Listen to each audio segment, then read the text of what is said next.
눈을 짊어지고 우물을 메우는 것처럼 공부하라. 아버지가 아들을 데리고 동네 우물을 찾아갔습니다.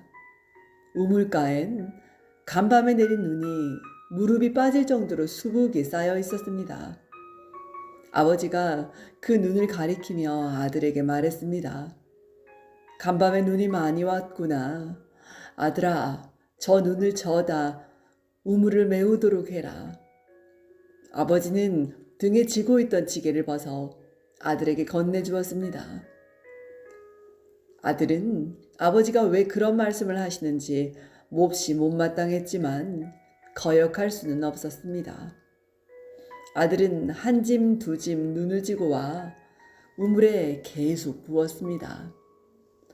그러나 아무리 눈을 부어도 우물은 메워지지 않았습니다. 우물 속으로 들어간 눈은 자꾸 녹아버리기만 했거든요. 아버지, 우물을 메우려면 흙을 저어다 부어야 합니다. 눈을 저어다 부으면 우물은 메워지지 않아요. 아버지는 아들의 말을 들은 척도 하지 않고 계속 눈을 저어다 부으라고 말했습니다. 아들은 하는 수 없이 그 이튿날도 우물에 눈을 계속 저어다 부었습니다. 그렇게 며칠이 흘렀어요. 이건 정말 무모한 일이야. 아무리 아버지 말씀이라도 우물에 눈을 더 저어다 볼 수는 없어. 아들은 너무 힘이 들어 아버지 말씀을 거역하고 지게를 팽개친 채 집으로 돌아가 버렸습니다. 그러자 아버지가 아들에게 다가와 조용히 말했습니다. 아들아, 젊을 때 하는 공부도 이와 같아. 눈을 짊어지고 우물을 메우는 것처럼 열심히 공부해라. 아무리 힘들어도 노력엔 끝이 없는 법이야. 우물에 흙을 저어다 부으면 우물이 없어지지만 우물에 눈을 저어다 부으면 우물은 그대로 있다. 이 이야기는 제가 담설전정이라는 말을 우화 형식으로 한번 써본 것입니다. 청주 법인정사 서루스님의 법문을 읽다가 공부는 어떻게 해야 하는가, 담설정전처럼 해야 한다는 부분을 읽게 되었습니다. 순간 눈이 번쩍 떠졌습니다. 담설전정은 어깨에 짊어질 담, 눈설, 메울 전, 우물 정자로 이루어져 있습니다. 무엇을 하더라도 눈을 짊어지고 우물을 메우는 것처럼 하라는 뜻이겠죠. 이 말씀은 중국 고봉스님의 설법집 선요에 나오는 것으로 저는 이 말씀을 통해 공부를 하기 위해서는 어느 정도 노력해야 하는지 깨닫게 되었습니다. 사람은 학교 다닐 때만 공부하는 게 아니라 죽을 때까지 공부해야 하는 존재겠죠. 저만 해도 공부가 특별히 따로 있는 게 아닙니다.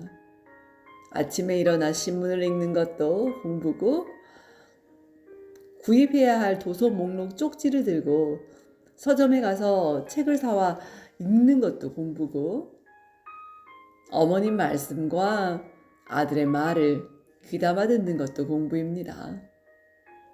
지금 제 삶 구석구석은 공부해야 할 목록들로 가득 차 있어요. 공부한다는 것이 숨 쉬고 밥을 먹는 것과 똑같습니다. 문제는 공부하는 방법이겠죠. 저는 그동안 어떻게 공부해야 올바로 공부하는 것인지 제대로 알지 못했어요. 공부한다는 것이 늘 종이를 구기거나 흙을 퍼서 꾸역꾸역 입안에 집어넣는 것 같은 느낌이었습니다. 그러다가 이 말씀을 통해 비로소 공부하는 방법을 알게 되었어요. 만일 제가 나라는 우물에 눈을 붓지 않고 흙을 부었다면 어떻게 되겠습니까? 결국 그 우물은 메워지고 아무 쓸모없는 존재가 되었을 것입니다. 그러나 나라는 우물을 눈으로 메우면 그렇지 않아요.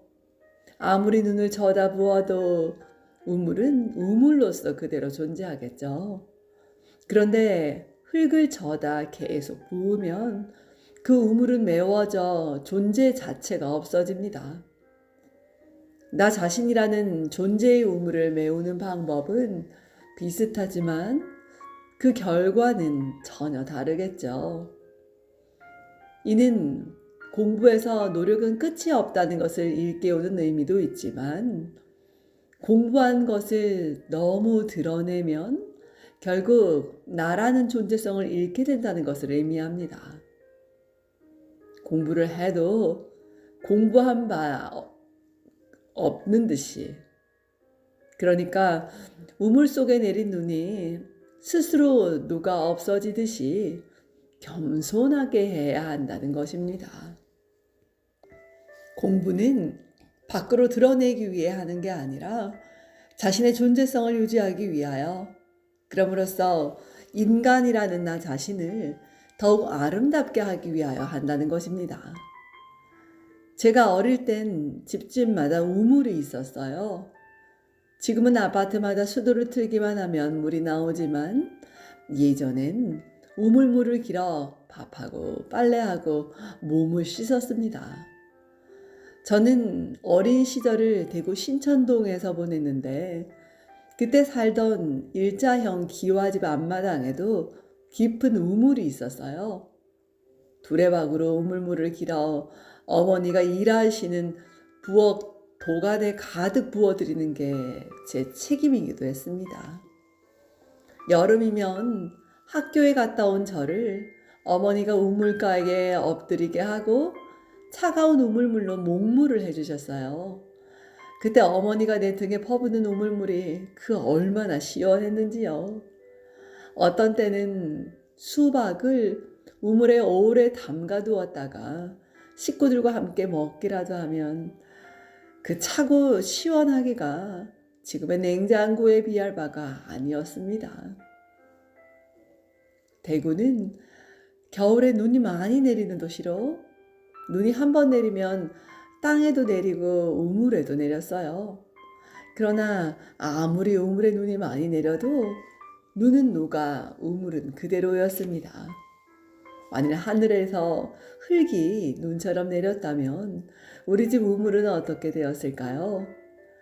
결국 흙으로 메워져 우물로서 더 이상 아무 소용이 없었을 거예요. 제가 공부하는 것도 흙으로 우물을 메우는 꼴이라면 결국 나 자신이라는 우물을 메워버리는 결과를 가져올 것입니다. 공부를 하더라도 한방눈이 내린 우물처럼 늘 제 존재성을 그대로 유지할 수 있는 공부를 해야 합니다. 물속에 떠 있는 달을 보면서 그것을 건지려는 것처럼 공부하라. 옛 사람들은 공부하는 자세에 대해 이런 말씀도 남겼습니다. 물속에 뜬 달은 아무리 건져도 그 존재 자체가 물속에 그대로 있습니다. 공부가 자신의 본질을 훼손시키는 인간으로서의 아름다움을 잃어버리는 공부가 되어서는 안 된다는 말씀입니다. 이상 내 인생의 용기가 되어준 한마디 책을 낭독해 보았습니다. 오늘도 좋은 날 되십시오. 고맙습니다.